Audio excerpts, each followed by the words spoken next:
Welcome back to WagerTalk.com. College Bowl action. We've got West Virginia versus Texas A&M. Bryan, you look at these two teams. West Virginia, their offense has been in high gear all season long. They've scored 30 or more points in every game but 3. In the 3 games that they didn't reach 30 points, well, they played Alabama, Texas, and Kansas State. 3 pretty good defenses. 3 pretty good coaches also. And Texas A&M, I'm not sure they even know how to spell defense with some of the games I've seen this year from this team. Let me ask you, before we get into handicapping the game, you always see come bowl season, a lot of people use a lot of trends or whatever. What has always irritated me, where somebody will throw out, for example, the Holiday Bowl has gone under 11 of 13 games, as if that's a meaningful stat. You've got 26 different teams playing in this game. How could there be any correlation there at all? Do you ever pay any attention to that? The trends, you know, there's something, you know, you see them, you look at them, and you say, well, does this one make sense or does this one not make sense? When you're talking about different teams, all in an instance like that, it's kind of hard to do.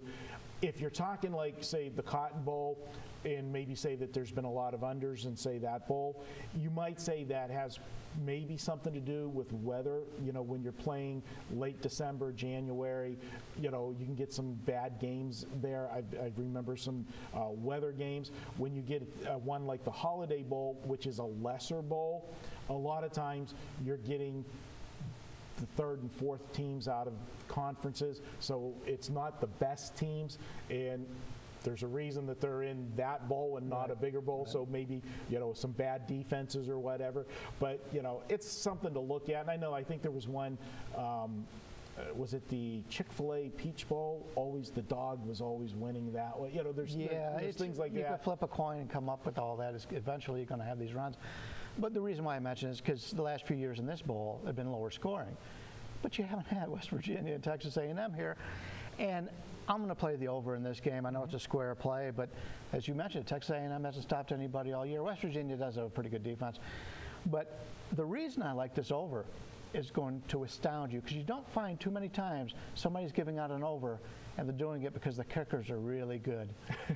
These are 2 of the better kicking games in college football.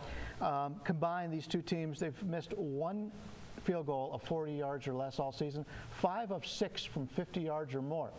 The reason why I like that, now obviously we're expecting a lot of touchdowns. Yeah, I'm going to say when you got an over-under of 67, you really don't want to have the kickers kick. You want them kicking extra points. There's less chance to punt. Yes. And anytime you punt, the other team starts the ball, you know, in their own deep in their own territory. That's going to bail some teams out here. So neither team will be afraid to keep from punting. And punting is bad when you have an over.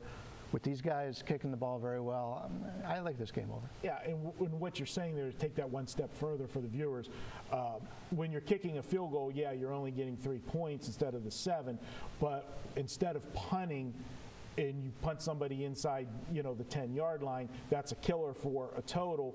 But here, the flip side, it's like a win-win. If you're going ahead kicking long field goals, you're either going ahead and making those 3 points, or actually, in some instance, if they miss the field goal, you're in a better shape, because team's going to be starting at the, you know, between the 35-yard line, 38-yard line, good field position for dynamic offenses.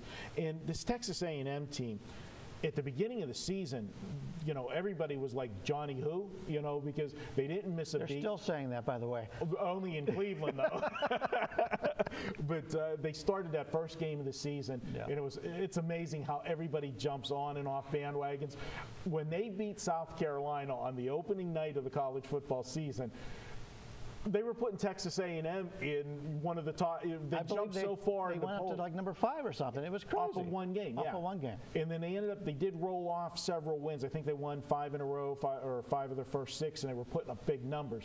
But boy, once they hit the meat of the SEC conference schedule, that stopped in a hurry. The offense wasn't scoring the way they were scoring, and they had some problems. They did get a big win late in the season, I believe against Auburn. They pulled an upset. But I think now it's going to be just a fun game. Both teams are going to go up and down the field. I got to agree with you. And sometimes square is the right way to go. You know, the old blind squirrel finds an acorn every now and then comes into play. But this is one you don't want to be sitting on watching these two offenses and not have the over. And that's one of the things is a lot of people don't like to play the under. And to be honest with you, both of these coaches were on the same coaching staff at one point, head coach and an offensive coordinator, so they know each other very well. They know what they're trying to run. But if you don't have the personnel to run it, you're looking at it over here. And this is going to be one of those games, at least to me, it's going to be a lot of fun to watch. There's a lot of games going on that aren't going to have that high scoring outputs, but this one I believe does. Yeah, the only thing I would make a mention, and we said about different conditions and stuff, make sure, check that day if you're making your wager. Wind is the only thing that would be a factor, in a game like this. And if you remember earlier in the year, there was a game with TCU and West Virginia, and it definitely changed the game plan for TCU that was a passing team when they had those severe winds in a game like that. So that's the only thing you want to really concern yourself with on a total like this. Bryan says to go over on West Virginia, Texas A&M. I agree with it.